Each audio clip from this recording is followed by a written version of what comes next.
कल वही घटना हुआ जो होने वाला था। कल वही घटना हुआ जो होने वाला था। आप नहीं समझते थे, लेकिन हम समझते थे। केंद्र सरकार में मंत्री और महाराष्ट्र के भाजपा के बड़े नेता राणे साहब को महाराष्ट्र की पुलिस ने गिरफ्तार कर लिया। ये भाजपा के बड़े नेता केंद्र सरकार में मंत्री राणे साहब को गिरफ्तार कर लिया। ये उद्धव ठाकरे माननीय मुख्यमंत्री हैं, ऐसा क्यों हुआ? भाजपा और शिवसेना का ऐतिहासिक संबंध रहा है, ऐतिहासिक, जैसे बिहार भाजपा और जदयू का ऐतिहासिक संबंध रहा है। लेकिन सत्ता में महाभारत में पांडव कहाँ युद्ध हुआ था? महाभारत में युद्ध किसके किसके बीच में हुआ था?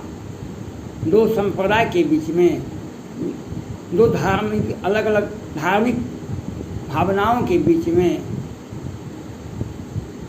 हैं? नहीं ना। ये भाजपा का जो शिथिलता है, भाजपा का जो हम बड़े हैं हो कोई बात नहीं है। आज शिवसेना को 40-50 विधायक हैं और शिवसेना का लगभग 20 सांसद हैं। वह भाजपा की देन है। और वही शिवसेना ने भाजपा को तोड़ने के लिए, भाजपा को नीचा दिखाने के लिए एक ऐतिहासिक कार्रवाई किया। ये आप जब पुराने परंपरागत पुराने सोच को लेकर चलिएगा, आपका हश्र यही होगा। आपका हश्र यही होगा जो महाराष्ट्र में शिवसेना ने माननीय मुख्यमंत्री उद्धव ठाकरे जी ने जो किए नारायण राणे के साथ, आप वही करेंगे। वो आपको छोड़ सकते हैं। आपके हाथ में हथकड़ी क्यों है? आपकी सोच को आधुनिकता क्यों नहीं है? आपके सोच को ऊंचाई क्यों नहीं दे रहे हैं? ये आप रूढ़िवादिता से और परंपरागत खेती करने से आपका जीवन, आपका परिवार, आपका समाज नहीं चलेगा। आधुनिकता के युग में आना पड़ेगा, चाहे आप करें या नहीं करें। ये आपका, आप जो बैठे हुए हैं शिवसेना ने जो किया वह आपके सामने है। भाजपा के साथ चुनाव लड़े और जब मुख्यमंत्री बनने के लिए आए, समय आया तो मुख्यमंत्री बन गए कांग्रेस और एनसीपी के साथ। और कल भाजपा को ही नीचा दिखा दिए। मैं राजनीतिक विश्लेषक हूँ, राजनीतिक विश्लेषण करना जानता हूँ क्या होने वाला है। मैं बार बार केंद्र सरकार से अपील करता था, जिया खान की हत्या मामले में, दिशा सालियान की हत्या मामले में, सुशांत सिंह राजपूत हत्या के मामले में, लेकिन केंद्र सरकार नहीं जगी। वह केंद्र सरकार जगी, केंद्र सरकार जागी मनसुख हिरेन केस में।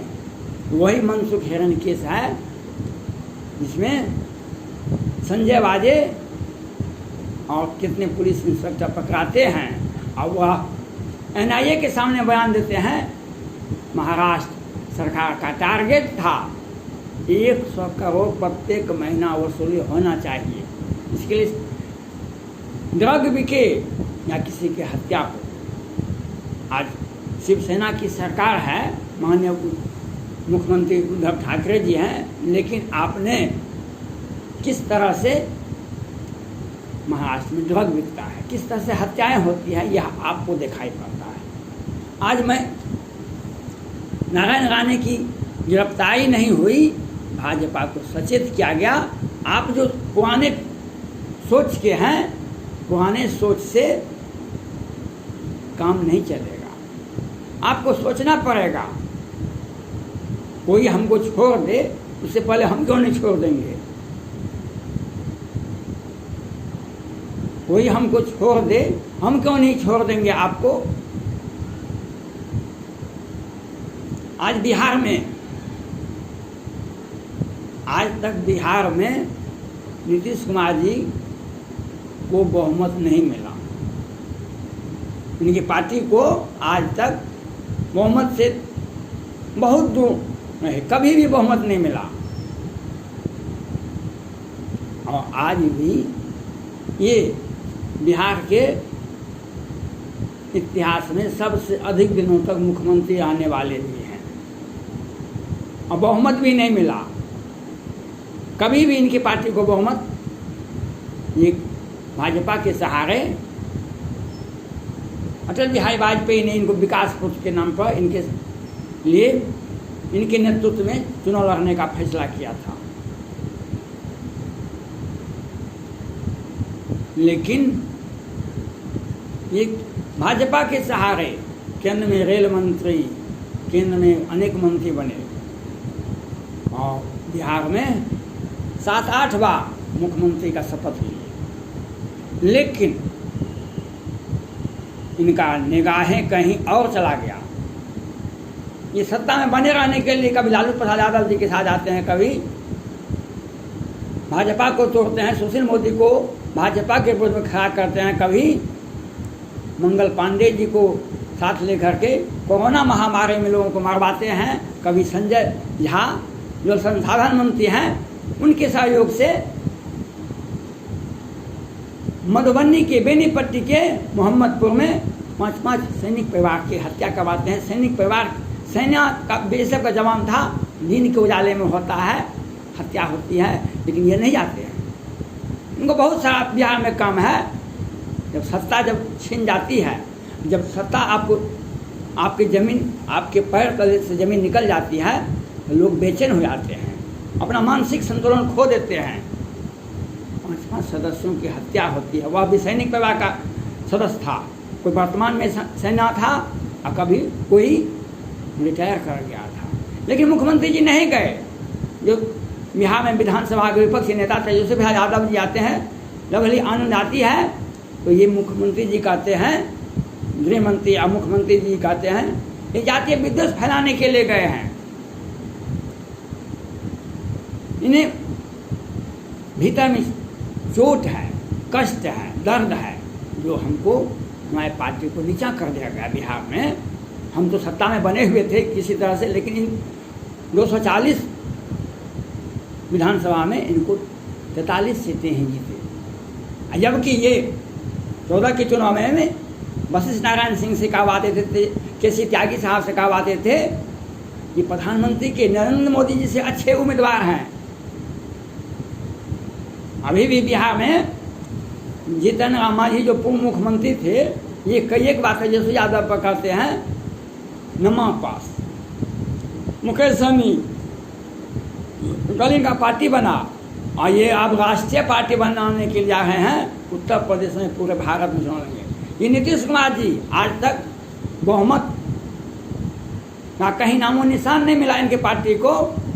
भाजपा के सहारे इनकी सत्ता गाड़ी चलती रही, लेकिन किस तरह से भाजपा को झारखंड में हराया, किस तरह से भाजपा का, इसके पहले मघुआ दास जी अच्छे मुख्यमंत्री थे, 50 से अधिक विधायक उनका पार्टी का भाजपा का था, लेकिन उनके सरकार को गिराने में ये बेचारे, ये जो बिहार में जो घोटाला दर घोटाला होता है, वह पैसा जाता है चुनाव में। ये सारे झारखंड में सारे उम्मीदवार सभी विधानसभा में ये उम्मीदवार उतार दिए। इनको 1% से आधा % वोट नहीं मिला, एक भी उम्मीदवार इनके नहीं जीते। पश्चिम बंगाल में ये सारे जगह उम्मीदवार उतार दिए। एक एक विधानसभा में तो इनको 500 वोट पड़ा, एक एक विधानसभा में इनको 200 वोट पड़ा विधानसभा में। लेकिन प्रधानमंत्री के मटेरियल है। और जिस तरह से ये राजनीति भाजपा को ही, जब बिहार विधानसभा का चुनाव हो रहा था बिहार में 20 के लास्ट में, तो सुशील मोदी जी आगे आके कहे अगर भाजपा को अधिक सीटें भी होगी और जदयू को कम सीटें भी मिलेगी तो नीतीश कुमार ही मुख्यमंत्री होंगे। ये भाजपा के वरीय नेता राज्यसभा सांसद ये कहे थे। आज ये नहीं बताते हैं सुशील मोदी जी कोरोना से कितने लोग मरे। पटना हाईकोर्ट के माननीय मुख्य न्यायाधीश बार बार पूछ रहे हैं, तो आपको आगे आगे बताना चाहिए। वेंटिलेटर घोटाला क्या 1000 करोड़ का है, क्या लाख करोड़ का है, आपको बताना चाहिए। आपको बताना चाहिए जो मधुबनी के मोहम्मदपुर में जो हत्या हुई उसमें अपराधी सारे अपराध गिरफ्तार कर लिए गए। कभी बोल देते हैं और कभी राजनीतिक लाभ के लिए इनको बुलाया जाता है। जितना अम्माजी को बुलाया जाता है, मुकेश सहनी को उतारा जाता है, जिससे हिंदुओं का वोट में टुकड़ी टुकड़ी में लुटा जाए और आदित्यनाथ योगी जी हार जाए। नीतीश कुमार जी का एक ही टारगेट है, किसी तरह से भाजपा को कमज़ोर करो, भाजपा को, क्योंकि दिल्ली की सत्ता बिहार झारखंड होते हुए उत्तर प्रदेश के द्वारा आई जाती है। वहाँ पर 80 लोकसभा का सीट है। नीतीश कुमार जी का तो 14 में 2 सीट। इस बार तो सुशील मोदी जी और बिहार के कुछ नेता लोग मिल रहे हैं, इनको 16 सीटें 17 समझौता हुआ, 16 सीटें जीत गए। ये प्रधानमंत्री के मटेरियल थे। 14 में नरेंद्र मोदी, माननीय प्रधानमंत्री नरेंद्र मोदी से बेहतर उम्मीदवार थे। इनके पार्टी के लोगों ने कहा था इनको 2 सीटें मिला। आज भाजपा को यह सोचना पड़ेगा, जिस तरह से बिहार के भाजपा के विधायक दल के नेता तारकिशोर प्रसाद जी और जदयू के विधायक जी ने कहा, उस तरह से आज जातीय जनगणना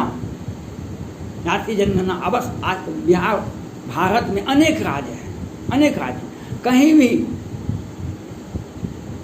वहाँ के मुख्यमंत्री नहीं मांग करते हैं, लेकिन बिहार के मुख्यमंत्री जो दूसरे के बहुमत पर, दूसरे के पार्टी के सहयोग से सरकार चलाते हैं, इनको जातीयगत जनगणना चाहिए, जातीयगत जनगणना। जबकि माननीय प्रधानमंत्री नरेंद्र मोदी जी का राष्ट्रीय जनगणना करना अति आवश्यक है, वह नहीं करवाने के लिए बोल रहे हैं। लेकिन जातिगत जनगणना, क्योंकि भाजपा को किसी तरह से सत्ता से हटाया जाए। ये भाजपा से अलग होने के लिए कोई रास्ता खोज रहे हैं। मैं भाजपा के केंद्रीय नेतृत्व से अपील करना चाहता हूँ, माननीय प्रधानमंत्री नरेंद्र मोदी जी, JP नड्डा साहब, गृह मंत्री अमित शाह जी, राजनाथ सिंह और उत्तर प्रदेश के माननीय मुख्यमंत्री आदित्यनाथ योगी जी से आपको ये छोड़ दे। नीतीश कुमार जी, आप इनको छोड़कर तेजस्वी यादव के साथ आप चले आइए। संविधान की व्यवस्था है, बहुमत दल के विधायक को ही मुख्यमंत्री चुनाता है। संविधान का व्यवस्था यही कहता है, बहुमत दल भाजपा को 74 सीटें बिहार विधानसभा में है, तेजस्वी प्रसाद यादव जी के राजद को 75 सीटें हैं। आप उनको बिना शर्त समर्थन दीजिए, सरकार उनके साथ बना लीजिए। संविधान की मर्यादा को बचाए रखना माननीय प्रधानमंत्री का काम है, देश की राष्ट्रीय पार्टी को काम है। छत्तीस दल के लोग तो यही कहेंगे जातिगत जनगणना करवाओ, जातिगत हिंसा करवाओ, ये यही कहेंगे। इसके लिए जदयू वाले आपको नीचा दिखावे, आप उनसे समर्थन वापस कर तेजस्वी प्रसाद यादव जी के बारे में सोचें, उनको समर्थन दे दें, उनके साथ सरकार बनावे। बिहार में यूपी भी बचेगा, दिल्ली भी बचेगा और कोई दिक्कत नहीं है।